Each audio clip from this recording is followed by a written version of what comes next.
Wow! Hello mga kabady!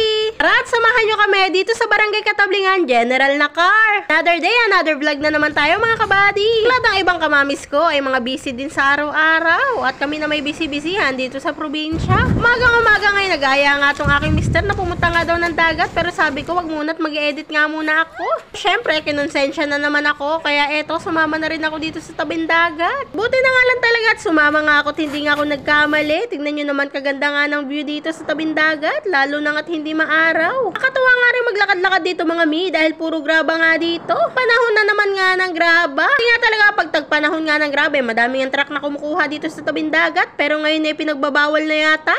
At habang nandito nga kami, nagmumuni-muni nga muna kami. Pag ganyan-ganyan kami, binabatong pa namin yung mga grabita. Tamang kwentuhan nga lang kami ng aking mister kasama ang aking anak. Ang mga oras nga yan ay alas 7 pa nga lang na umaga at wala pang tao sa tabing dagat. Ganyan kasi ang panahon, lalo na at medyo malaki ang alon wala naman masyadong naliligo. Nagkape na nga rin pala kami sa bahay kanina bago nga kami dumiretso dito sa tabing dagat. Sabi ko nga kala Daddy Joy, wag nga muna magbasa at kami gagala pa. Syempre gumala tayo. Sayang naman yung oras natin at araw dito sa probinsya kung hindi tayo gagala. At time-lapse na nga pala itong video ko dahil sobrang haba nga ng kalsada. At ito nga, sumaglit nga muna kami dito kala Tita Lorna. Malapit din lang yung bahay nila dito sa kaibigan ko nga si Kuya Edward. Na nga pala namin to ni Daddy John nung kami ngay high school. Kaya hindi namin nakakalimutan tuwing dadalaw kami dito sa probinsya. Bago nga kami umuwi ng Caloocan, dadalawin nga talaga namin siya. At may inaanak din kami sa kanya. Ito nga anak ko ay nainggit na yata sa kumakain kaya nakikain na din. Habang nagkakwentuhan nga sila, bigla ko nga nasulyapan tong halaman at nagagandahan nga talaga ako. Sobrang haba nga nitong halaman na to at para nang ang kortina. Ganda, diba? Hindi ko nga pala alam yung name nito mga mi.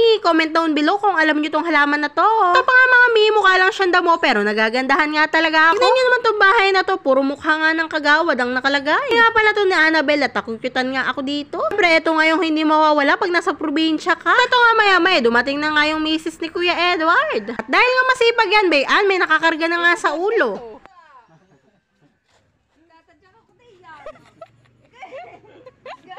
Ano yan? Ano yan? Picture ka pati yung tigil mo yan ha. The picture video yan.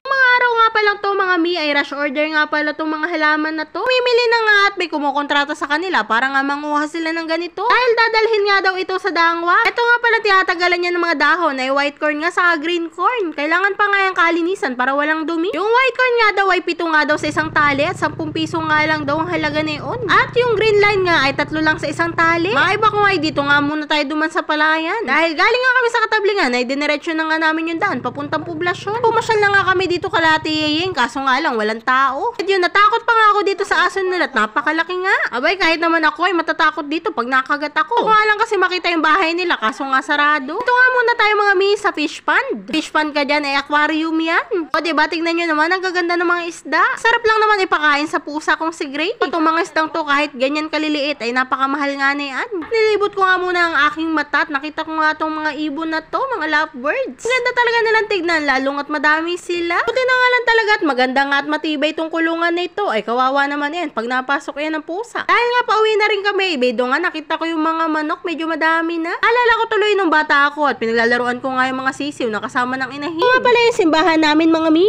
Yun lang muna mga kabady. Sa upload ulit. Salamat. Bye!